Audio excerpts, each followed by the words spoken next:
John Maynard Keynes. F.A. Hayek. Yeah, we're opposed. We oppose each other philosophically. In the same studio. We've been going back and forth for a century. I want to steer markets. I want them set free. There's a boom and bust cycle. This rap song, perhaps the only one ever to address economic theory, has gone viral. It was the idea of John Popola, a creative in the New York ad industry. How I came to be interested in the economics of Hayek definitely stems from the crisis sort of beginning to unfold, and that raising a lot of questions about what's underneath our system of money and credit and the economy, and fear the boom and bust was the result. There's a boom and bust cycle and good reason to fear it. We wanted to try to provide a way to lift Hayek up so that he has his rightful place, at the very least, alongside Keynes. Friedrich Hayek's ideas are no longer the preserve of economic wonks. Even teenagers are hearing about them. We've had over 2 million views, and we've heard from teachers all around the world that they're using it. It is participating in this larger movement, which is a re-examination of some of our assumptions. What most people assume is that the recent financial crisis was caused by deregulation and free market zealotry. Not everyone agrees. F.A. Hayek and other followers of the so-called Austrian school of economics, people like me, believe such crises are caused not by too little regulation, but by too much. I'm Jamie Whyte, a banking consultant and economic commentator. In this program, I'll be exploring this radical free market critique of our financial system. Next week, Newsnight's economics editor, Paul Mason, will explain another radical critique, but one that comes from a collectivist point of view. You won't learn anything about the Austrian school of economics by looking at the Austrian economy. It gets its name from the fact that its founders lived in that country's capital city, Vienna, in the early 20th century. Professor Stephen Horwitz of St. Lawrence University in New York believes the times that these economists lived through played a role in forming their ideas. The early Austrians were, liberals in the European sense. And then when you put on top of that the sort of destruction they saw happen in World War I, followed by the sort of, hyperinflation in Germany, followed by the rise of the Nazis and sort of the attempts across the board to sort of interfere with how markets and prices operated, you can see why they were so concerned about the sort of undermining of markets and the liberal order, given what they'd witnessed in Europe. And with the rise of Hitler and the Nazis, many of those folks, well, let's just say they had to leave. Hayek moved to an academic job in London and found the economic scene dominated by the Cambridge economist John Maynard Keynes, a defender of a large governmental role in the economy. Lord Skidelsky is an economic historian and Keynes biographer. How did the two great economic thinkers of their day get along? Hayek was brought in to the LSE in order to challenge the dominance of Keynes, and so he thought that he would take up the challenge of explaining the Great Depression. You took your life in your hands if you started a controversy with Keynes. Keynes was a charismatic character, and Hayek said his voice was bewitching. And Hayek was solid, reserved, German, bourgeois, very formal, and so it was an edgy relationship. And in 1931, Keynes published a book called A Treatise on Money, and Hayek published a book the same year called Prices and Production. And Hayek reviewed A Treatise on Money, and it was a very, very scathing review. And it stung him, that review.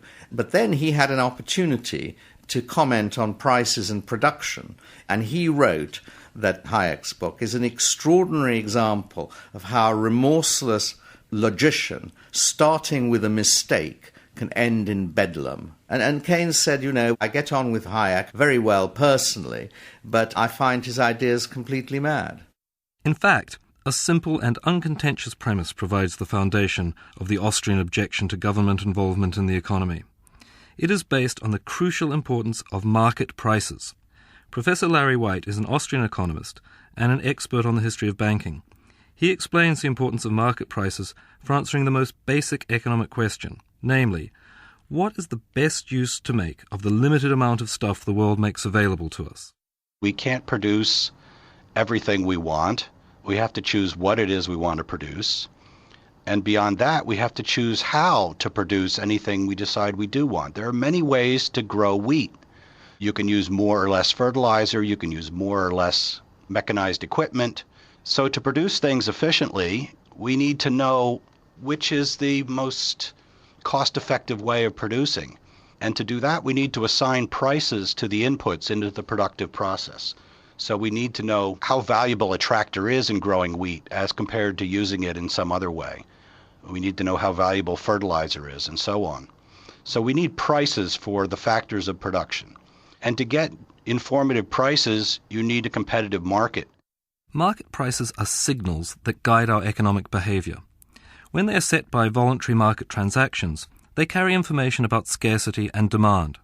When prices are set by the government, they tell us not about this underlying economic reality, but about the preferences of politicians. In other words, they're likely to be false signals. Austrians apply this basic free market insight not only to goods like wheat and tractors, but to money itself. Interest rates are simply prices for borrowing. In a free market, that price, the rate of interest, would be determined by the demand for borrowing and by the supply of money that is available to be borrowed, that is, by the amount that has been saved. But we do not have such a free market. Interest rates are set by central banks, such as the Federal Reserve in the United States, the Bank of England, and the European Central Bank. Interest rates are therefore very likely to be false signals, either artificially high or artificially low. This is the prism through which Austrian economists interpret the past. Professor Robert Higgs, of the Independent Institute in America, is an expert on the Great Depression. He claims that by holding down U.S. interest rates during the 1920s in an attempt to manipulate exchange rates, the Federal Reserve sent a false signal. The Fed was taking actions which made interest rates lower than they otherwise would have been, which is to say they were distorting financial markets. And the result of that distortion was to encourage particularly certain types of investments at the expense of others. And the most important of those were investments in real estate development, both the residential housing developments and commercial. So the United States witnessed during the 1920s an enormous boom in house building, office building, factory building, which was caused, in some part at least, by the Fed's distortion of interest rates. And that malinvestment that was taking place during the 1920s was unsustainable because it was the product of an artificial interest rate, a false signal that was being sent to investors about where profits could be made. Of course, this analysis is contentious. The causes of the Great Depression, the reasons it was so deep and so prolonged, remain topics of fierce debate among economists. Lord Skidelsky explains that Keynesians do not blame the Depression on interest rates. They blame it on an excess and then a deficiency of confidence among consumers and business people. He believed that people only have a very, very precarious knowledge of future events. They don't know very much about them, so they're very, very subject to swings of sentiment. He called it animal spirits. And when animal spirits were buoyant, because there were just a whole lot of pleasing circumstances which lifted them, then you tended to get into an over-optimistic frame of mind. The entrepreneurs had overestimated the rate of return that these investments would yield. And once this became clear that they weren't going to pay for themselves, then they withdrew from investment. And then that produced the slump. Austrians agree that during booms that precede busts, over-optimism is rife. But for Austrians, this over-optimism is precisely what needs to be explained. How come so many people made the same mistakes at the same time? And Austrians have an answer. It is the false signals sent by interest rates set by central banks. The place you should study isn't the bust, it's the boom that should make you feel leery. That's the thrust of my theory. The capital structure is key. Malinvestments wreck the economy. The boom gets started with an expansion of credit. The Fed sets rates low. Are you starting to get it? Because the boom and bust cycle reflects the ebb and flow of our collective mood, Keynesians say, governments can improve the performance of the market economy. They can do things that offset the ups and downs caused by our mass mood swings. And one thing they can do is spend. When the animal spirits of private citizens are flagging, when they prefer saving to spending or investing, governments should step in and take up the slack. Austrian economists think this is a big mistake. Professor Larry Whyte. When the crash comes, the important thing is to move the resources back out of the housing sector, say, into areas of the economy where there really is the demand for them. So an effort to prevent that from happening is just going to keep the economy depressed for longer. You have to remember that when government spends in an attempt to stimulate the economy, it has to get the financing from somewhere. It either has to levy taxes, which has an offsetting effect on the economy, right? It moves resources from Peter to Paul. It doesn't create new spending in the economy in total. Or what's often thought to be a free lunch, they can borrow the money. But we now recognize that piling up government debt is not free either. That taps into the supply of funds available for investors. There's crowding out, as the famous expression goes. And either present taxes or future taxes discourage economic activity. So when you put those things together, the multiplier I think you really ought to expect from government spending is zero. If you're living high on that cheap credit hog, don't look for a cure from the hair of the dog.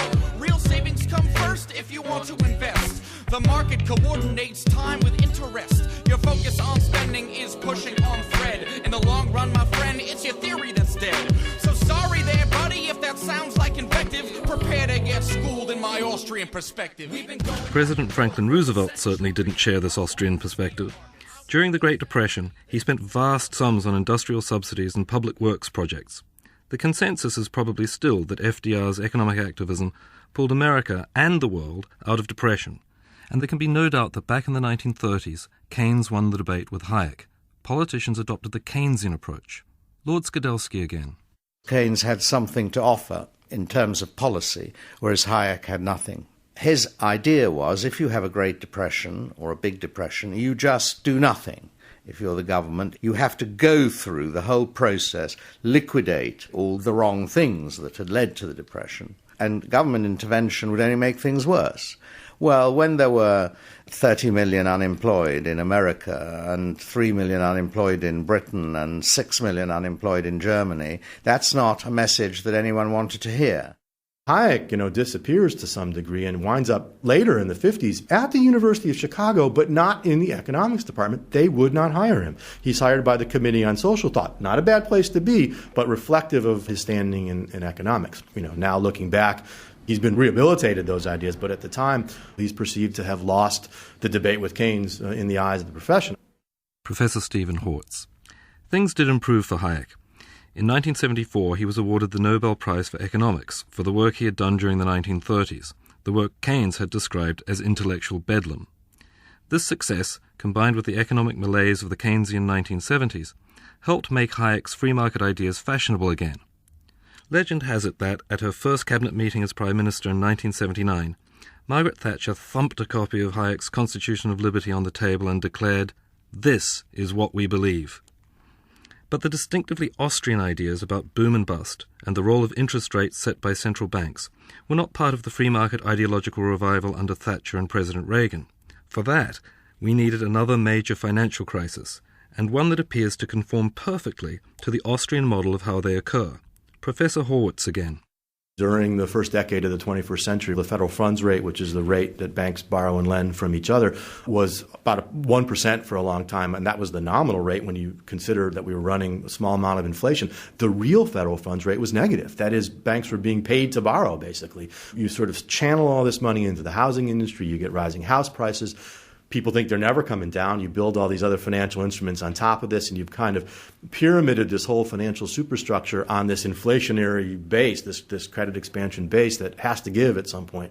You're listening to Analysis with me, Jamie Whyte. On tonight's program, we're looking at the so-called Austrian school of free market economics and why its followers argue that the financial crisis was caused not by too little regulation, but by too much. Austrian economists believe that, details aside, the financial crisis of 2008 is a rerun of the Great Depression. It has the same structural causes, and the correct governmental response is the same. Don't get involved. Keynesians also see parallels with the 1930s. They think the spending stimulus in 2008 was the right response. Lessons were correctly learned from the Great Depression.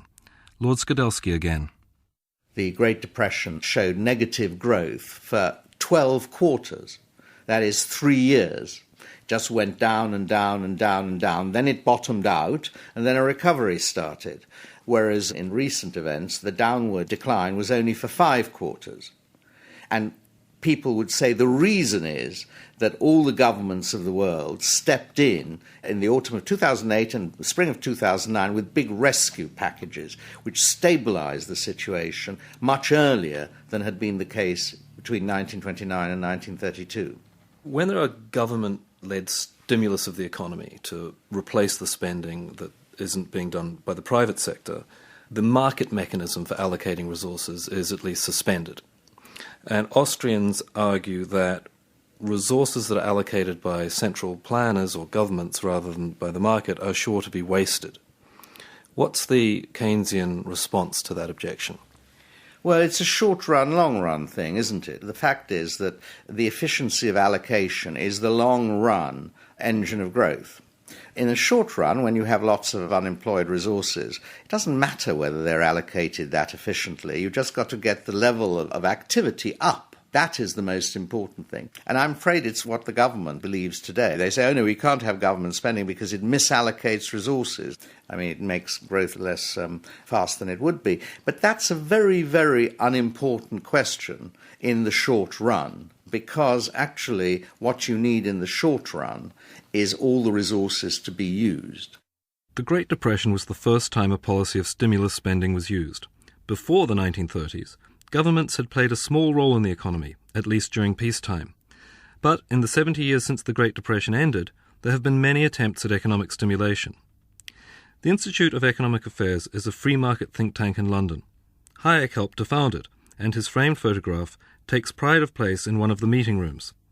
Philip Booth is the Institute's Director of Research. He believes recent history supports the Austrian scepticism about stimulus spending. Keynesians always respond by saying, well, the stimulus just wasn't big enough. And the problem is that you then take examples such as Japan, where there's been a long fiscal stimulus now over a period of about 20 years. And the economy is still suffering from sluggish growth. It's been pulled further out of shape. We have public sector infrastructure projects which are really of very little value. And we have a huge debt burden which is being placed on the next generation. And quite quickly, if that debt burden mounts up, then it has implications for private spending, because consumers want to spend less because they worry about the burden of future taxes. And you could potentially have seen that happening in the wake of the crash in Britain in 2008 to 2010. And the British government was borrowing £1 in every 4 that it spent. So that the Keynesian analysis really is very static. It assumes that the government can take one particular action and it doesn't have any effect on the private decisions of those operating in the real economy. But unfortunately it does. Indeed, some Austrians claim that stimulus spending also has the perverse effect of benefiting the rich at the expense of the poor.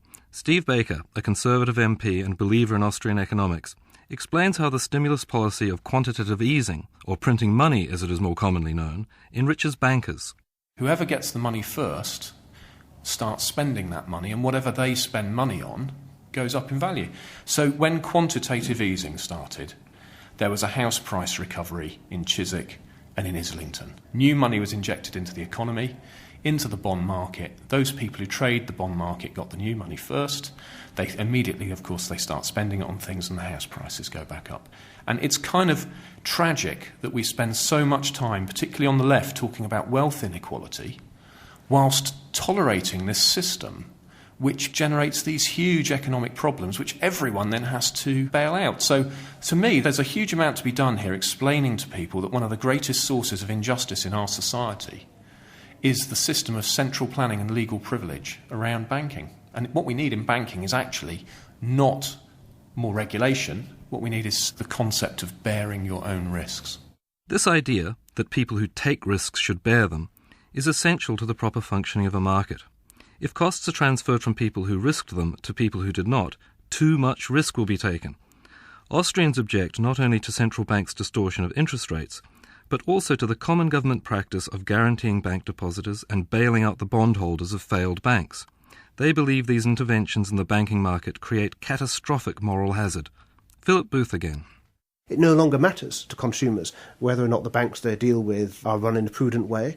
It therefore no longer matters to banks in terms of their business plans and so on. They are run in a prudent way, and they don't feel the need to signal to customers that they are run in a prudent way. So banks used to have much higher margins of capital than they do today, despite the fact that that capital wasn't regulated, and much higher level of liquidity. And banks used to use many other mechanisms as well to signal to consumers that they are actually safe, sound, secure institutions. All that has been lost as a result of 2 generations of increasing state support for the banking system. Many people can hardly imagine a banking system without government guarantees, a lender of last resort, and without a central bank setting interest rates. Yet this arrangement is relatively new. The United States Federal Reserve was only created in 1913. For long periods in the 19th century, Canada, Scotland, and the United States all had what has come to be known as a free banking system. Austrians would like a return to a banking system with no central bank. Professor Higgs again. I would argue that the most successful monetary system that ever existed in the United States was the one that existed in the 1840s and 50s. At that time, there was no central bank. It was simply a free banking system in which banking was a business. You went into it, you succeeded or failed like any other business. Banks issued their own banknotes. There were about 1,500 banks issuing notes in 1860. These notes circulated freely around the country. This banking system worked very successfully. During this period of what we'll call free banking, were there not many runs on banks? Runs did occur on occasion. Bank failures and even a certain amount of contagion was not a good thing, but it was better than having a central bank which can make a decision that devastates a whole country or indeed perhaps even an entire world if that's the central bank of the United States. Prior to the crisis, such ideas would have struck most economists and bankers as crazy talk. Following the conquest of inflation in the early 1980s, Western economies enjoyed a long period of low inflation, no bank runs, and no sovereign defaults. Central banking looked like a safe and cost-efficient way of keeping the economy stable. And even after the crisis, most economists and bankers still adhere to this orthodoxy. Tim Congdon, founder of the economic forecasting firm Lombard Street Research, is among them. I'm in favour of freedom for consumers and customers, and also for the banks. Now, the banks want to compete, and one thing they want to do is to offer low-cost services. Now, the more cash they've got, the higher the price of services they offer. So they want a reserve bank to help them with the management of their cash. And again, in history, check the evolution, check what actually happened. What happened was that the central bank evolved because the banks wanted that, because that was a matter of choice by the banks, because the banks freely wanted low-reserve banking. Of course, Austrians believe that banks' ability to avoid the expense of holding large cash reserves, something made possible by central banks, is one of the reasons we have just experienced a financial crisis. But can Austrians point to any modern-day banking system that operates successfully without a central bank? Professor Whyte again. The closest approximation to it we have today is in offshore banking centers in places like the Cayman Islands, Jersey and Guernsey. There you have banks that operate with very thin margins between the rate they pay on deposits, they pay high rates on deposits, and the rates they charge on loans. They charge low rates on loans. And they're able to operate very competitively because they don't carry all the burden of regulation that onshore banks carry. There hasn't been any financial crisis in offshore banking centers. Why? Because they're managed much more conservatively than banks in New York or London. And why is that? Because they don't have the guarantees that banks in New York and London have. They have to operate very conservatively to attract clients. Austrian economists are now being heard. Even Keynesians like Lord Skidelsky accept that Austrians do have something important to say. There should be a revival of Hayekian analysis, or Austrian analysis of why economies go wrong. Where you have financial crises and crises that involve banking, I think a Hayekian approach can alert you to that kind of thing. Hayekians may have more to say than Keynesians, but they had nothing to say at all about what you should do about it. This is an important point that should worry us Austrians. Our recommended policies take little account of what is politically possible. Removing the power of central banks to set interest rates, refusing to guarantee bank creditors, or doing nothing to ease the immediate pain of a recession? Is any democratically elected government likely to find such ideas appealing? Professor Horwitz of St. Lawrence University again. When the lesson of Austrian economics is this sort of lesson of humility and that you can't yourself save the world by passing all these policies, I think it's not a message that politicians want to hear. That said, I think there are more folks in the political world who are being influenced by those Austrian ideas and in the quote-unquote Tea Party movement who, if they're elected, as putting a stop to a lot of things that are happening. So there's a little bit of growth there. But again, if you're someone who's inclined to go into politics, unless you're going in, to play defense, as it were, and sort of, stop bad policy, if you're going in to create good policy, Austrian ideas aren't going to be of much interest to you because it basically says you're not going to be helpful. Steve Baker was elected to Parliament in May 2010. He has already tabled a bill to reform Britain's banking system. It did not get through Parliament. Nevertheless, he hasn't lost faith. I want to be contributing an Austrian explanation in the public sphere in the hope that in 5 or 10 years' time, people will be demanding those common sense solutions that put them in charge of their own lives.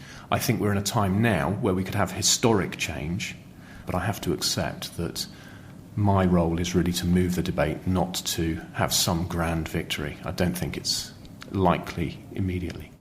No country is now governed according to the principles of Austrian economics or anything close to them, but several are close approximations of the Keynesian model. The political prospects of Austrian economics may depend on which economies end up doing better, those that follow the Keynesian prescriptions closely or those that do not. Lord Skidelsky. China and the United States have kept quite big stimulus programs going, whereas Britain and Europe have gone in for austerity. And I think we'll just see how this plays out. I think that the recovery will be very mediocre in Britain and Europe, and I think the American programs will get a better recovery going in the United States. But I can't be sure, and anyone who tells you they can be is either a fool or a liar. Even if Keynesian prescriptions fail over the next few years, I suspect the prospects for an Austrian approach remain poor. The financial crisis has made people aware that the banking system can be extremely hazardous, and the natural response to danger is to seek to control it. Market mechanisms do, in fact, regulate things, but leaving things to the market is a hard idea to sell to voters who expect governments to protect them. I suspect that Steve Baker and the rest of us trying to bring free markets to banking are wasting our time. But, given what is at stake, prosperity and justice, it's hard to quit. I'm done, that's a wrap. We've been going back and forth for a century. I want to steer markets. I want them set free. There's a boom and bust cycle and good reason to fear it. Play low interest rates. It's the animal spirits.